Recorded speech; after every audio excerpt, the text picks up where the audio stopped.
6월 16일 골로새서 23번째 모임을 시작하겠습니다. 제목은 그것들은 붙잡지도 말고 맛보지도 말고 만지지도 말라, 이런 제목을 가지고 교통하겠습니다. 2장 20절부터 23절까지입니다. 너희가 세상의 초등 학문에서 그리스도와 함께 죽었거늘 어찌하여 세상에 사는 것과 같이 규례에 순종하느냐. 곧 붙잡지도 말고 맛보지도 말고 만지지도 말라 하는 것이니 이 모든 것은 쓰는 대로 부패에 돌아가리라.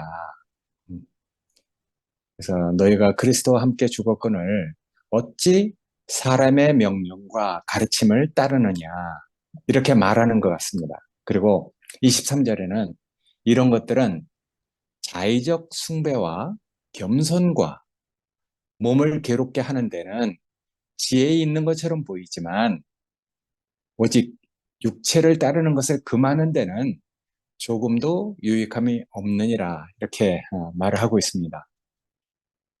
왜 이런 말을 하냐면은 사도 바울이 골로새 교회 내에 퍼지던 영지주의뿐만 아니라 율법주의, 금욕주의적 가르침에 대해서 어쩌면 이렇게 강하게 경고하는 것이죠. 맛보지도 말고 만지지도 말아라, 붙잡지도 말라, 이렇게 얘기하잖아요. 그렇게 얘기하면서 그리스도께서 주신 자유를 잊어버리지 말아라 하는 말입니다. 바울이 이렇게 말한 이유는 그런 것들은 다 세상의 초등학문이다, 이렇게 얘기하고 있어요. 그런 것들은 다 유치하고 인간적인 규례들이다. 그러니 이런 것들로 너희가 이미 받은 상을 잃지 않도록 조심해라, 이런 뜻이겠죠.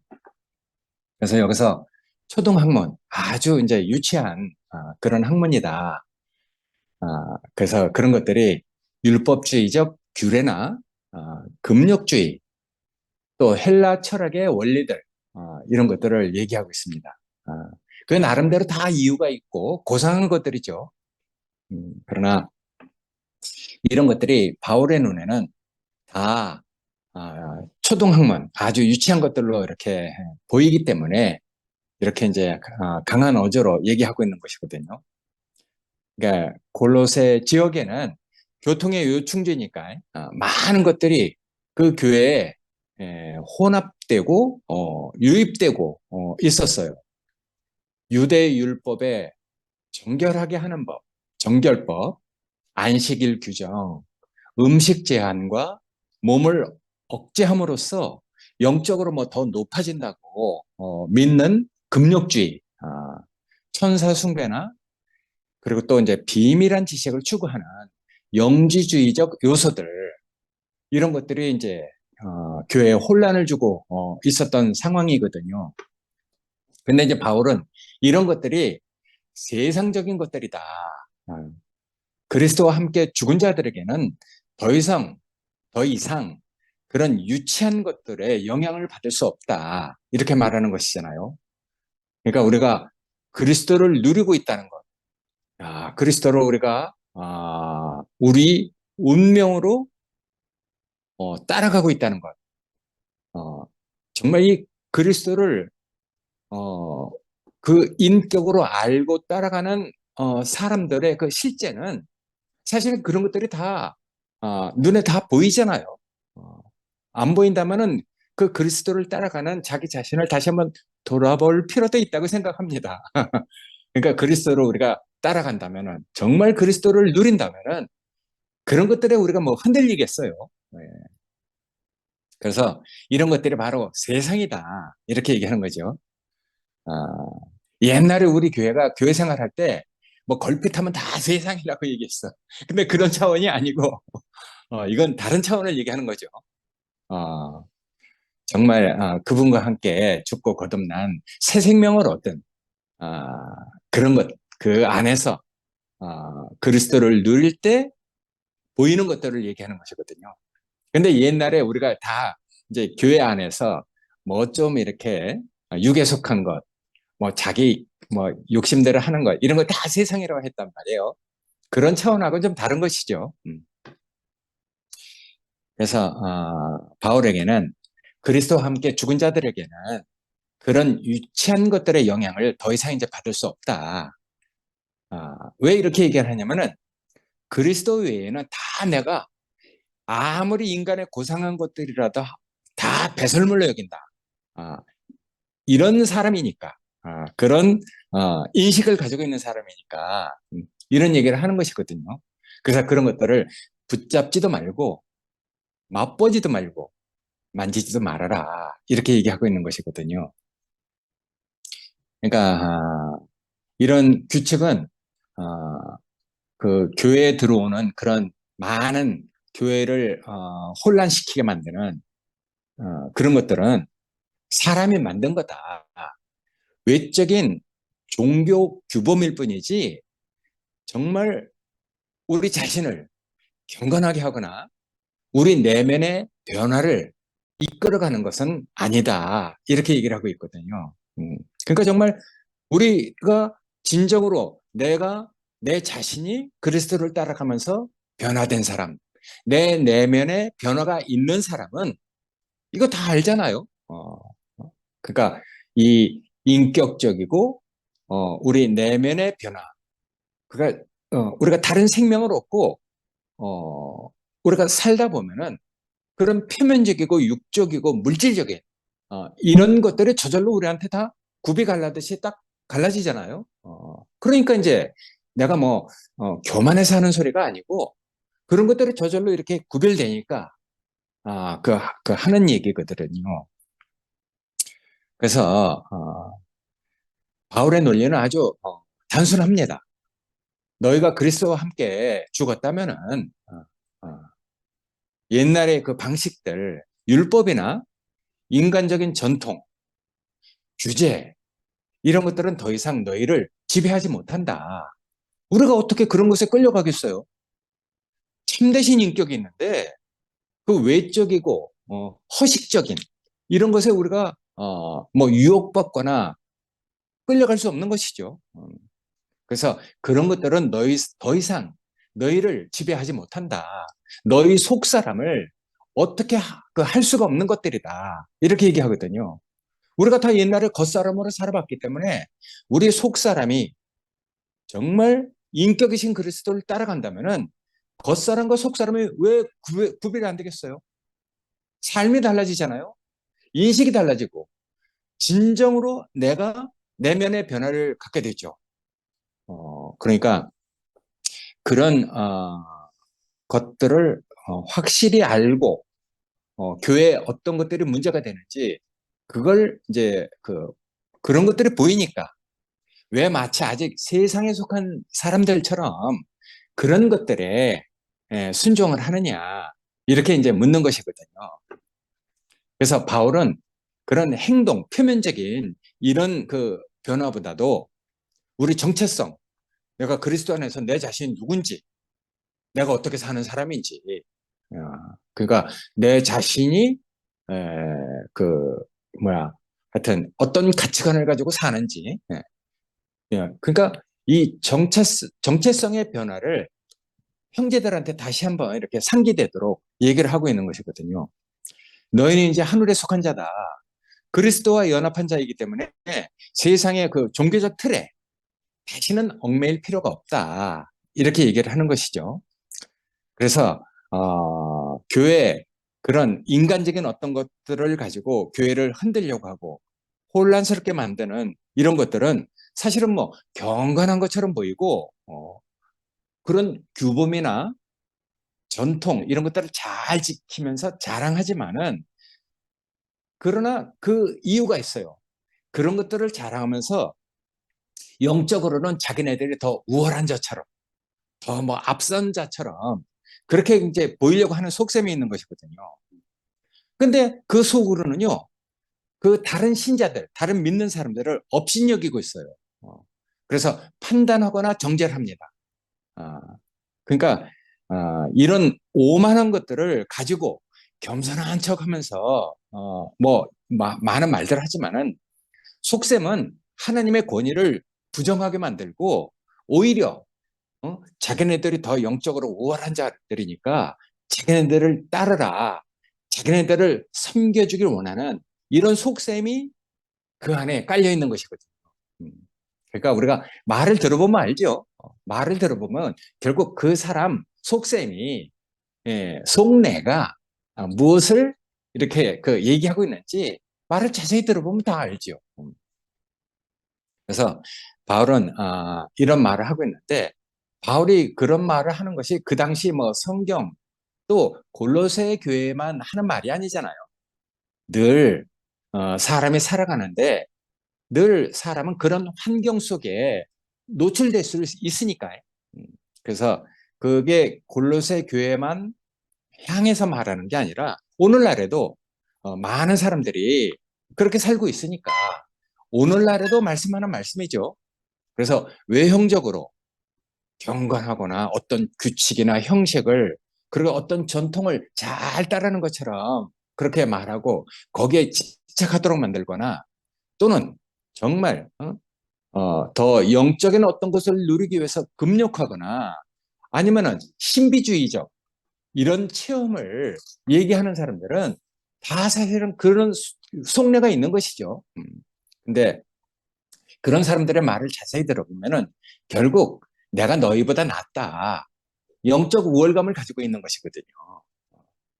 그러니까 우리가 교통을 할 때는 눈높이에서 형제와 형제로 이렇게 교통을 해야지, 내가 조금이라도 더 많이 안다, 내가 너 뭐 영적으로 더 앞선다, 이렇게 그 이제 어떤 우월감을 가지고 교통을 하면은 교통이 잘 안 되죠.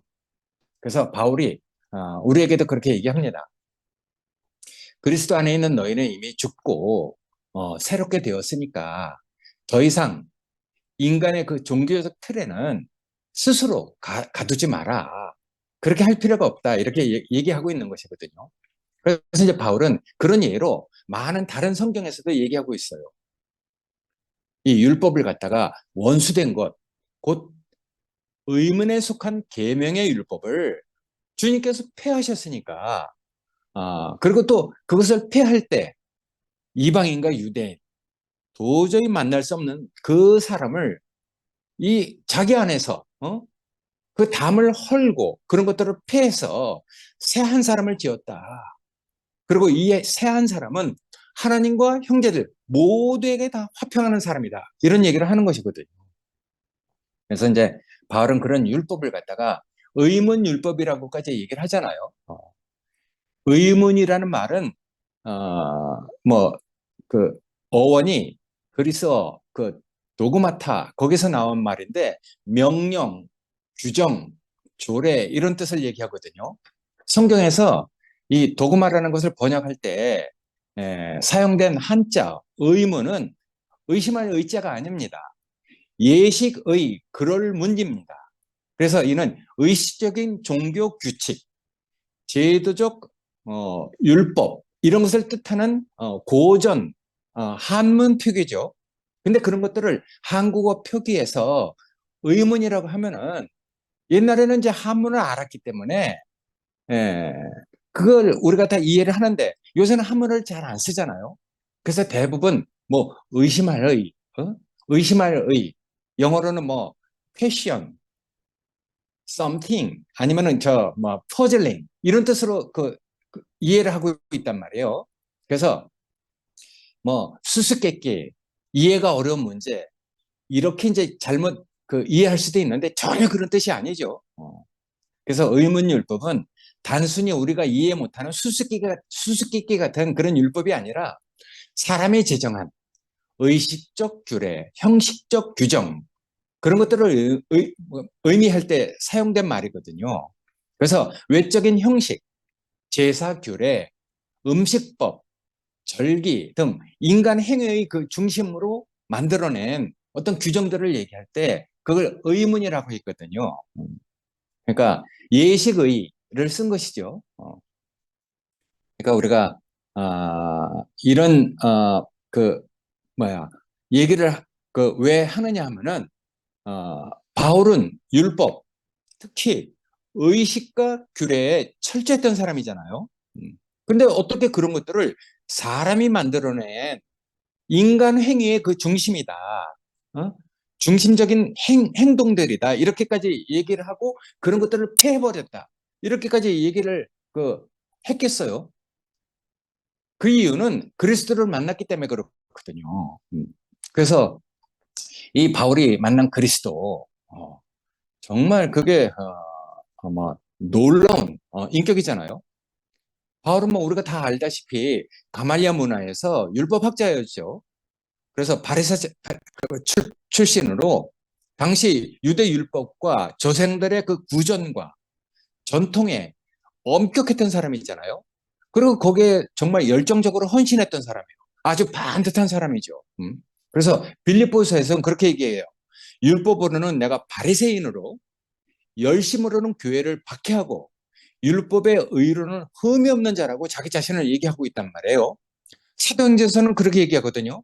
내가 가말리아 문화에서 율법의 엄한 교육을 받았다. 이렇게 얘기해요. 그래서 그는 율법의 정결한 규례, 제사법, 음식법, 절기, 할례 이런 거 어느 것 하나도 빠진 것 없이 완전하게 그런 것들을 행하고 따랐던 사람들이거든요. 그래서 그런 것들을 하나님의 언약을 지키는 필수적인 수단으로 삼았던 사람이잖아요. 근데 그가 인생 최대의 운명의 그 전환점을 그리스도를 만나서 갖게 됐단 말이에요. 그래서 바울의 결정적 그 변화는 우리가 다 알다시피 다메섹 도상에서 사울아 사울아 네가 어찌하여 나를 핍박하느냐 거기서부터 시작된 것이거든요. 그래서 그 사건을 통해서 바울은 두 가지 아주 근본적인 인식의 변화를 이렇게 갖게 되잖아요. 그래서 예수는 실패한 이단자가 아니다. 저 사람이야말로 하나님의 아들 메시아였었다. 이렇게 이제 그 생각을 바꾸게 되죠. 그래서 유대인으로서 철저하게 율법을 지켰던 그 바울이 십자가에 못 박힌 자는 저주받은 자라는 그런 인식을 완전히 바꾼 것이죠. 그래서 율법의 기준으로 예수를 거부했지만은 그 저주받은 자가 아유 하나님께서 부활시킨 메시아라는 그런 사실 앞에서 그 바울의 모든 신념이 다 무너진 붕괴가 된 사람이잖아요. 그리고 이제 두 번째는 하나님의 의로움을 회복하는 그런 것들은 율법이 아니다.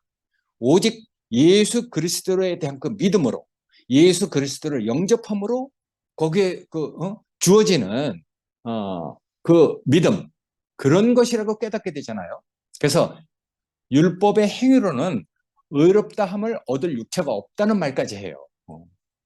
그래서 바울은 율법을 뭐 완전하게 폐기하지는 않았지만은 다음과 뭐 이렇게 어떤 결론에 도달하게 되죠. 그래서 율법은 죄를 인식하게 하고 인간의 무능함을 드러내는 도구일 뿐이다. 그렇게까지 얘기를 해요. 그래서 로마서에서는 우리가 먼저도 한번 얘기했잖아요. 율법으로는 죄를 깨달을 뿐이다. 이렇게까지 얘기를 한단 말이에요. 그래서 이제 바울은 이런 모든 의식이나 규례나 형식 이런 건 그리스도 안에서 실질적으로 그 인격으로 완성되었다. 이렇게 얘기를 하거든요. 그래서 이제 그 이후로는 우리를 거스르게 하고 불리하게 만드는 그리고 또 심지어는 우리를 죄인으로 만드는 미라가 얘기했잖아요. 구속영장 같은 의문에 쓴 증서는 이제 십자가로 인해서 효력을 잊어버렸다. 이렇게까지 얘기를 한단 말이에요. 그래서 바울은 그걸 다 이렇게 이해하고 나서 이 율법은 이제 우리 영식이 형제가 얘기하는 것처럼 사랑이다. 이웃 사랑이다. 이는 성령으로 이루어진다. 이렇게까지 말하잖아요. 그래서 온 율법은 내 이웃 사랑하기를 내 자신같이 하라. 이 한 말씀에 다 이루어졌다. 이렇게까지 얘기를 한단 말이에요. 그러니까 그렇게 얘기하는 그 기본적인 뭐 정서가 있잖아요. 어떤 정서냐면은 부모의 사랑을 충분히 받은 그 자녀들은 당연히 서로 한 형제자매로 가족을 이루고 살아갑니다. 그 안에는 부모의 사랑을 충분히 받았기 때문에 형제들은 다 형제자매로 아주 귀하게 여기고 한 가족을 이루고 살아가고 있죠. 그런 바탕에서 나온 말이거든요. 그런 바탕에서 이웃으로, 사회로 그런 사랑이 확대되길 원하는 가족만 그렇게 사랑하면 되겠어요? 이웃과 사회로 확대되는 것이 하나님이 바라는 것이잖아요.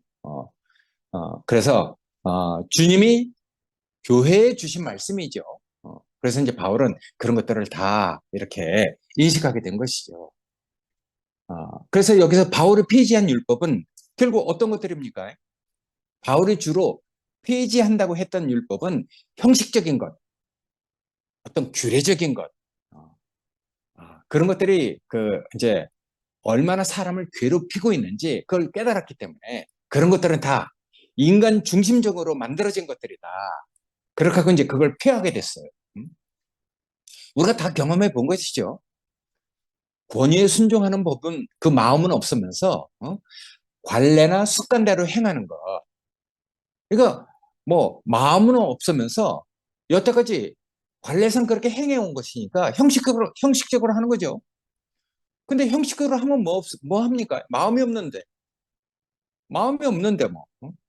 근데 그렇게 하다 보면은 맨 처음엔 안 그러겠죠. 맨 처음엔 정말 진실한 마음으로 했겠죠. 근데 하다 보면은 세상에도 그런 말이 있어요. 연불보단 집밥에 마음이 있다. 이런 얘기가 있잖아요. 예.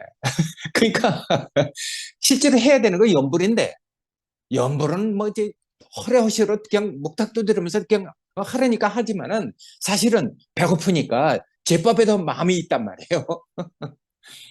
그러니까 행위하고 마음이 천히 이렇게 분리돼. 예, 그런 것들을 이제 비웃으면서 얘기하는 것이잖아요. 그러니까 이제 성경에서도 오죽하면은 그런 얘기를 다 했겠어요. 순종이 제사보다 낫다. 이런 얘기를 하는 것이거든요. 제사는 아무리 잘 드리면 뭐 합니까? 순종하는 마음이 없는데, 뭐. 권위에 복종하는 마음이 없는데. 예, 그래서 그런 말까지 나오는 것이거든요. 근데 이제 바울은 그리스도를 통한 실제가 왔기 때문에 그림자는 더 이상 이제 필요 없다. 이렇게 얘기하는 것이거든요. 옛날 것들은 다 이 실제가 왔기 때문에 그런 그림자 같은 것들은 이제 다 없어져야 된다. 이런 말을 하는 것이죠. 그래서 바울은 이런 문제를 여러 가지 다른 성경에서도 얘기하거든요. 먹고 마시는 것이나 절기나 초하루, 안식일로 인해서 누구든지 너희를 판단하지 못하게 해라. 이렇게 얘기를 해요. 유대인들한테 그런 것들이 얼마나 중요합니까? 근데 그런 것들로 너희가 더 이상 비난받지 않도록 너희가 잘 살아라 이런 말이거든요. 음. 그런 것들은 장래일의 그림자다. 너희는 교회가 된 너희는 그리스도의 것이다. 이거 우리가 먼저 이렇게 교통하는 내용이잖아요. 음. 에베소서는 또 그렇게 얘기를 해요. 자기 육체로 법조문으로 만든 계명의 율법을 폐했다. 이런 거 얘기하잖아요. 히브리서에는 또 그런 얘기를 해요. 율법은 장차 오는 좋은 일의 그림자다. 근데 진짜 좋은 게 오면은 그림자는 싹 없어지는 거죠. 어, 음. 그래서 그런 것들은 참 형상이 아니다. 이렇게 얘기를 하잖아요. 참 실제 보면은 그런 이제 그림자 같은 형상은 없어지는 거죠. 그래서 바울이 이 율법의 의식과 규례를 폐지했다고 믿게 된 것은 단순한 신앙적 사변 그런 것이 아니고 부활하신 예수 그리스도와 인격적인 만남이 있었기 때문에 이런 얘기를 하는 것이거든요. 그건 실제이신 예수, 정말 온전한 정말 그 인격을 만난 것이죠. 그래서 자기가 그토록 헌신했던 율법, 전통 이런 것들이 더 이상 하나님과 의로운 관계를 맺는 것이 아니라는 것을 깨달았어요. 그래서 바울은 하나님이 주신 그 율법까지라도 헛된 것이 아니구나. 그리스도 안에서 이런 모든 것이 이미 완성된 것이구나. 이렇게 얘기했거든요. 그래서 예수님이 그렇게 말씀하셨단 말이에요. 내가 율법을 폐하려 온 줄 아느냐. 난 율법을 완성시키러 왔다. 이렇게까지 얘기하잖아요. 바울은 이제 그걸 깨달은 사람이죠. 그래서 이 율법을 폐하는 자가 아니라 정말 참된 의미를 완성한 자로 예수 그리스도를 인식하게 됐죠. 그러니까 이거 정말 바울은 이 놀라운 변화가 있는 사람이잖아요. 그래서 바울은 자신이 지켜왔던 율법 이런 것들이 사람과 사이를 다 이렇게 그 분리시킨 이런 것들로 인식하게 됐어요. 그래서 율법을 가지고 있는 유대인들이 이방인들을 완전히 사람 취급 안 했잖아요. 저 율법도 없는 뭐 이런 말 해서 좀 죄송하지만 개 돼지만도 못한 것들 이렇게까지 여겼단 말이에요. 완전 이방인은 사람 취급 안 했죠. 자기네만 하나님이 특별하게 선택한 선민으로 율법이 있는 민족으로 아주 영적인 우월감을 가지고 이방인을 갖다가 아주 사람 취급 안 한 저 율법도 없는 것들 이방인들 완전 그 사람 취급 안 했거든요. 그러니까 율법이 그 온전한 원래의 기능을 잃어버린 것이죠. 아까 이웃사랑하기를 내 몸 사랑하기를 하라. 이 한마디 강령 안에 모든 율법이 다 이루어졌다고 얘기하잖아요. 근데 이 율법의 그 참된 의미를 모르니까 율법을 가지고 사람과 사람을 다 갈라놓고 어떤 소사이어스 포지션 계층이 있는 그래서 자기는 우월한 사람 저것들은 율법도 없는 하등 민족 막 이렇게 여겼던 것이죠. 옛날 백인들이 흑인들을 그렇게 여겼거든요. 노예로 이렇게 그 잡아다면서 막 사고팔고 하면서 사람 취급 안 했어요. 말을 할 줄 아는 동물 이렇게 여겼어요. 야, 근데 똑같은 사람인데 말을 할 줄 아는 동물로 여겼다니까 흑인들을. 그러니까 이제 노예로 사고팔고 한 것이죠. 그러니까 유대인과 이방인을 나누는 가장 큰 장벽, 이 율법, 그 할례나 음식법 이런 것들은 뭐 나쁜 것들이 아니잖아요. 근데 그런 것들을 지키면 지킬수록 이방인들은 사람 취급 못 받는 거라. 그러니까 참, 그 안에는 뭐 좋은 것들이 많죠. 어떻게 하면 우리 몸을 하나님이 그 기뻐하시는 정결한 몸으로 우리 자신을 드릴까? 그런 법들이 왜 나쁜 것이겠어요? 그래서 돼지고기탕 거안 먹고, 비닐 없는 그 고기 안 먹고, 뭐 그 있는 음식 안 먹고, 다 자기 몸을 하나님 앞에 정결한 그런 사람으로 드리기 위해서 그런 것들을 잘 지켜왔는데, 그런 것들을 지키면 뭐합니까? 인간의 존엄성을 잊어버렸는데 사람이 사람 취급을 안 하는데 근데 하나님이 원래 바라는 건 그런 게 아니잖아요. 그래서 그런 걸 얘기하려면 뭐 길지만은 하여튼 바울은 이제 그걸 깨달은 것이죠. 그래서 자신을 찾아온 그리스도는 이 십자가를 통해서 모든 장벽, 적대감, 원수되는 것 이런 것들을 다 헐어버렸다. 그래서 새 한 사람을 만들었다 이렇게 얘기하잖아요. 자기 몸으로 중간에 막힌 담을 헐어버리고 새 한 사람을 지어서 한 영으로 아버지께 나아감을 얻게 했다. 이런 얘기까지 한단 말이에요. 그러니까 새 한 사람으로 우리가 우리 자신을 발견하는 것. 그게 정말 중요한 것이죠. 거긴 인간의 차별이 없어요. 사람이 누구나 다 존엄합니다. 그래서 옛날에 정상적인 사역을 했던 사람은 민철이는 온전하다. 이런 말을 한 것이거든요. 어. 민철이가 뭐 온전합니까? 막 사람 구실 못했잖아요. 오죽하면 그 엄마가 아이고 내 아들 좀 빨리 데려가 달라고 그런 기도까지 했겠어요. 자기 아들 때문에 자기 인생이 펴지지가 않는 거라. 어? 근데 그 사람이 다 종교인이었었단 말이에요. 종교인. 응? 그 종교는 안 되는 거지. 근데 우리 교회 와서 민철이가 온전하다는 말을 듣고 이 순례자매가 변했잖아요. 근데 이제 그게 끝까지 변해야 되는데 중간에 이렇게 뭔가 이렇게 일이 있어갖고 이게 그 생명이 더 뭐 하여튼 잘하겠죠. 우리가 뭐 판단할 건 아니지만은 하여튼 그런 일이 있었단 말이에요. 그때 이제 우리가 볼 때 우리 시각을 다 바꿔주신 분이잖아요. 민철이나 내가 다 똑같은 사람이구나. 그래서 뭐 네가 어쩔 수 없이 살았다. 뭐 정상적인 어떤 사랑을 받지 못했기 때문에 그렇다는 걸로 내가 누구의 아버지가 되어주마. 그래서 정말 우리를 다 정말 우리가 결핍되어 있는 우리 자신을 하나님의 사랑과 연결되도록 우리를 이끌어 주신 분. 그래서 우리가 그 안에서 그리스도 안에서 차별 없는 형제자매로 우리가 다 그렇게 살았단 말이에요. 새한 사람이 된 거죠. 그게 뭐 말에 있는 게 아니잖아요. 우리가 다 그걸 보고 교회 생활하고 교회로 오고 그랬어요. 근데 이제 그런 것들이 완전히 어떤 혼란을 통해서 붕괴되고 잃어버린 것이잖아요. 그러니까 그걸 잃어버리게 한 것, 그건 만지지도 말고 맛보지도 말고 우리가 건들지도 말아야 돼. 그러니까 우리가 그게 성경 얘기가 아니죠. 오늘날 우리가 맛보지 않아야 될 것, 만지지 않아야 될 것, 붙잡지 않아야 될 것, 이런 것들을 얘기하고 있는 것이거든요. 뭐 하여튼 얘기가 좀 빗나갔습니다만은 그리스도 안에서 율법의 의식적 규례들이 그리스도 안에서 완성됐다는 것을 얘기하고 있거든요. 자신이 지켜왔던 구약의 모든 제정된 율법들, 야, 사람이 만든 것이라는 걸 알게 됐어요. 희생제사나 성막의 규례, 이런 것들은 사실은 장차 오실 그리스도의 그리스도의 인격을 예표하는 것들이잖아요. 근데 온전한 인격이 오면은 그런 것들은 그림자는 싹 사라지는 것들이죠.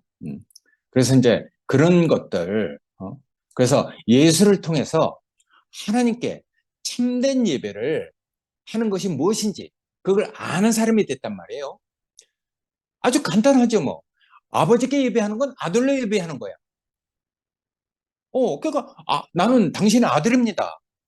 그게 아버지에 대한 예배거든요. 어, 뭐 물건 많이 뭐 선물꾸러미 아무리 많이 살아가도 아버지 재산 탐나가고 아버지한테 아버지를 존경하는 마음이 없는 이런 건 예배가 아니잖아요. 그건 속보이는 짓이잖아. 어. 그러니까 우리가 그 바울은 이제 그런 것들을 알게 됐죠. 아버지한테 참된 예배는 아들로 아버지께 나가는 것이구나. 요한복음에 그런 게 있잖아요.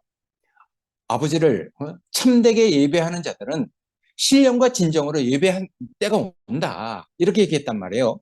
그때가 곧 이때다. 그래서 아버지께 예배하는 자는 자기에게 예배하는 사람을 찾는다. 하나님은 그렇게 얘기한단 말이에요. 이거 예수님하고 사마리아 여인하고 그 왔다 갔다 했던 그 대화에서 나오는 거잖아요. 그래서 아버지께 예배할 때가 온다. 아버지께 예배하는 건 곧 신령과 진정, 영과 진리로 예배한다고 이렇게 얘기했단 말이에요. 영은 인간의 겉모습이 아닌 우리 내면 깊숙한 곳에서 아버지께 이렇게 드리는 예배를 말하는 거잖아요. 진실로 내가 아버지를 사랑하고 존경하고 아버지 나를 낳아주셔서 감사합니다. 이런 것이 아버지에 대한 예배죠. 그러니까 진리라는 것은 예수 그리스도와 하나님 말씀을 바르게 알고 신뢰하는 것, 이런 것을 진리라고 하잖아요. 우리가 뭐 진리를 다 압니까? 잘 모르지만은 어쨌든 하나님 말씀을 들으면은 우리의 그 영의 그 직관적으로 안단 말이에요. 저게 하나님 말씀이구나. 저절로 무릎 꿇게 만들잖아요. 생명이 있는 사람은 다 알죠. 음. 그래서 이런 외적인 형식이나 어떤 특정한 장소, 예루살렘에서 예배를 해야 맞습니까? 아니면 저 그리심산에서 예배를 해야 맞습니까?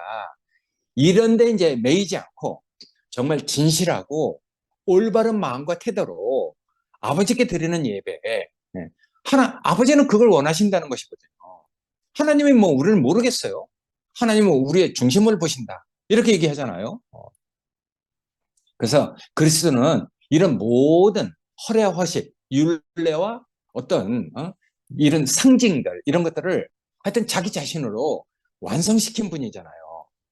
더 이상 이제 그림자에 집착할 필요가 없다. 이런 말을 하시는 분이거든요. 왜 이런 얘기를 하냐면은 이제 바울은 이런 것들을 깨달은 것이죠. 그리스도의 형제가 된 것이잖아요. 그래서 자기가 완전히 반전된 사람으로 유대의 그 규례, 여태까지 자기가 철저하게 지켜왔던 그런 것에 대해서 완전히 반전된 얘기를 한단 말이에요. 어, 율법은 장차 올 좋은 일의 그림자다. 참 형상이 아니다. 어, 그런 얘기를 하잖아요. 그리고 또 그렇게 해요. 너희가 성령으로 받은 것이 율법의 행위로느냐? 어? 그런 게 아니지 않냐? 아니면 듣고 믿음으로 말미암은 것이냐? 이렇게 얘기를 했어요. 그러니까 우리가 행위로 행위로 구원받을 육체가 없다고 했잖아요. 믿음은 들음에서 난다. 하나님의 말씀을 들으면은 저절로 우리의 그 영은 뭔가를 깨닫는 것이죠. 그래서 안 보이는 것을 마치 본 것처럼, 없는 것을 마치 있는 것처럼 증거하는 다른 세계로 우리를 확 옮겨가지잖아요. 우리가 땅에서 살지만은 하늘의 시민권을 가진, 예. 그래서 우리가 다른 사람으로 살게 된단 말이에요. 그게 참 놀라운 일이죠. 그래서 우리가 예수를 믿는 믿음으로 시작했는데 왜 다시 율법으로 돌아가려고 하느냐? 이런 얘기 하는 것이거든요. 얼마나 안타깝겠어요. 그죠? 예. 우리 지영이도 안 돌아가는데. 그래서 이제 아마 꾸짖듯이 얘기하는 것이거든요. 음, 그러니까 그래서 그리스도께서 우리를 자유케 하려고 우리한테 자유를 줬는데 다시는 종의 멍에를 매지 말아라. 이렇게 얘기하거든요. 갈라디아서에서 얘기하죠. 그래서 율법은 종의 멍에가 된다. 율법에 의지하면은 은혜에서 떨어진다. 이런 얘기까지 하는 것이거든요. 경고하는 것이죠. 그래서 이런 얘기도 하지만은 또 금욕주의 이런 것에 대해서도 얘기를 해요. 그래서 어떤 사람들은 믿음에서 떠나서 혼인하는 것까지 금지한대. 결혼을 안 한대죠. 어, 그리고 어떤 사람은 음식물까지 금한다. 그게 뭐 나쁜 거 아니잖아요. 비닐 없는 짐승 그만 고기 안 먹고 피자 안 먹고 돼지고기 안 먹고 굽이 갈라진 고기 안 먹고 여러 가지 그 음식 정결법이 있죠.